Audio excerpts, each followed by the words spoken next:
Assalamualaikum warahmatullahi wabarakatuh. Perkenalkan, nama saya Viva Husnul Khotimah, NIM 251.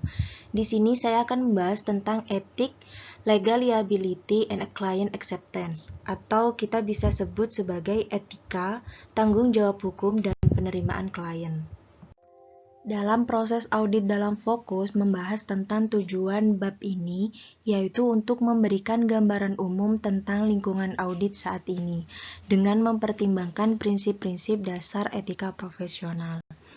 Di sini, auditor laporan keuangan bekerja sama dengan sejumlah kelompok saat menyelesaikan audit mereka.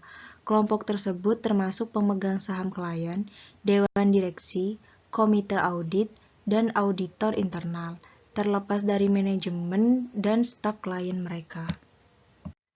Pembahasan selanjutnya yaitu tentang prinsip dasar etika profesi, di mana dibagi menjadi 5. Yang pertama yaitu integritas, yang kedua objektivitas, yang ketiga kompetensi profesional dan kehati-hatian, yang keempat kerahasiaan, dan yang terakhir perilaku profesional.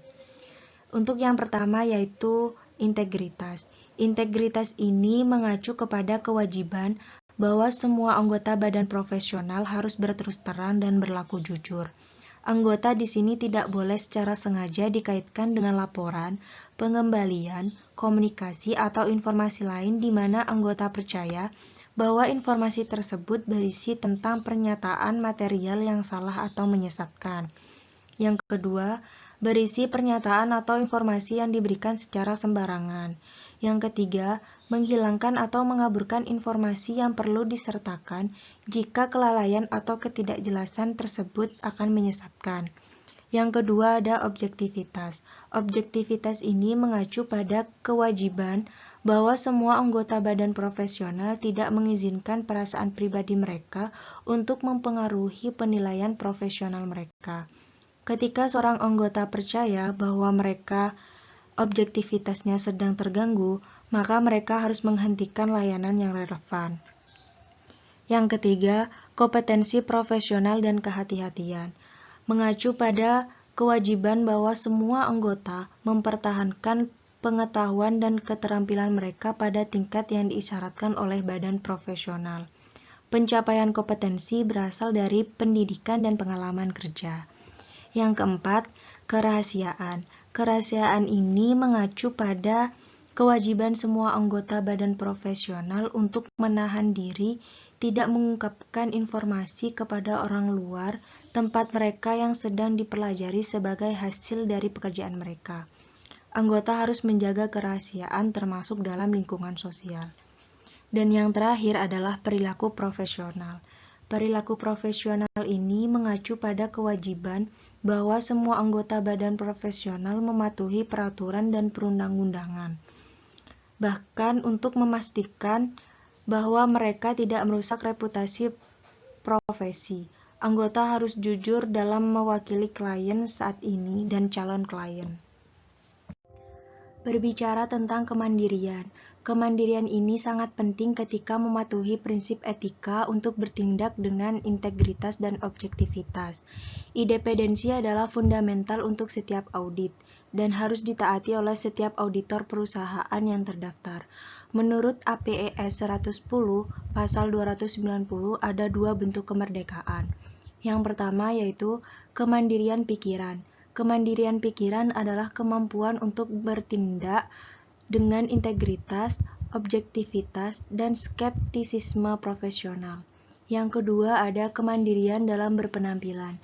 Kemandirian dalam berpenampilan adalah keyakinan bahwa kemandirian pikiran telah tercapai.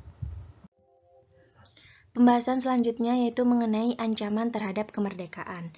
Dalam kode etik untuk akuntan profesional mengidentifikasi ada 5 ancaman utama terhadap independensi auditor. Yang pertama ada ancaman kepentingan pribadi. Ancaman kepentingan pribadi ini mengacu pada ancaman yang dapat terjadi ketika kantor akuntan atau stafnya memiliki kepentingan keuangan pada klien audit.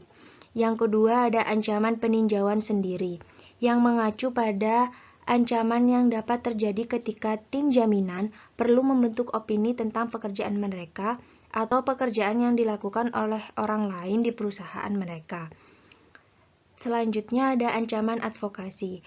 Ancaman advokasi mengacu pada ancaman yang dapat terjadi ketika kantor akuntan atau staf asuransinya bertindak, atau diyakini bertindak atas nama klien asuransinya. Selanjutnya ada ancaman keakraban. Ancaman keakraban ini mengacu pada ancaman yang dapat terjadi ketika ada hubungan dekat atau berkembang antara perusahaan jaminan dan klien, atau antara anggota tim jaminan dan direktur atau karyawan klien.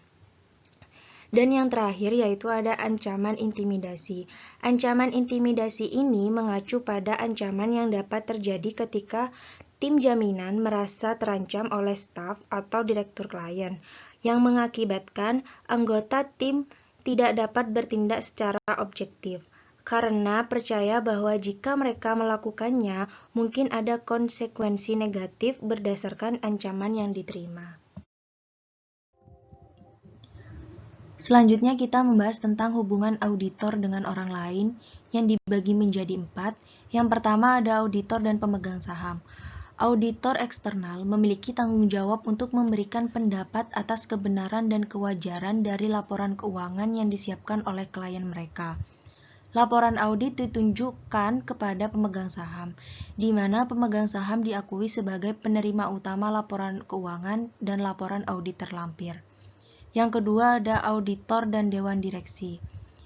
Untuk memastikan bahwa perusahaan dijalankan demi keuntungan pemegang saham, dewan direksi umumnya terdiri dari campuran eksekutif dan non-eksekutif. Direktur eksekutif juga merupakan bagian dari tim manajemen perusahaan. Namun untuk direktur non-eksekutif bukan bagian dari manajemen perusahaan tim.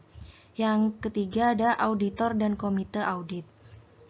Komite audit yang efektif akan meningkatkan independensi fungsi audit eksternal. Audit komite bertindak atas nama seluruh dewan direksi untuk memastikan bahwa laporan keuangan adalah benar dan adil, dan bahwa auditor eksternal memiliki akses ke semua catatan dan bukti lain yang diperlukan untuk membentuk opini mereka. Dan yang terakhir ada auditor dan auditor internal. Peran audit internal ditentukan oleh pihak yang bertanggung jawab atas tata kelola.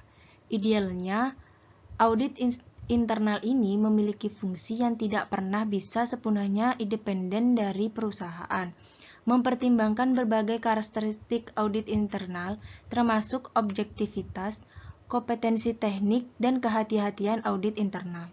Dari efektivitas komunikasi, objektivitas mengacu pada bagaimana fungsi audit internal sesuai dengan struktur organisasi klien.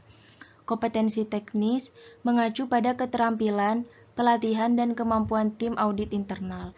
Kecermatan profesional mengacu pada dokumentasi, perencanaan, dan pengawasan fungsi audit internal.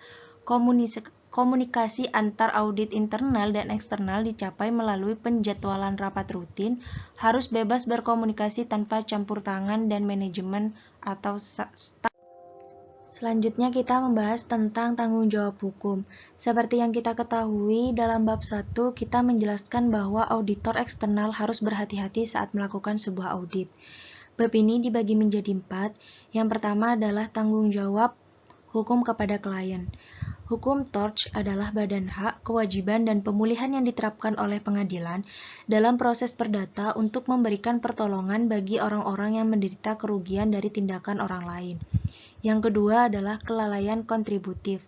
Seorang klien dapat menetapkan bahwa auditornya berhutang kewajiban perawatan, baik menggunakan tort, kelalaian, atau hukum kontrak.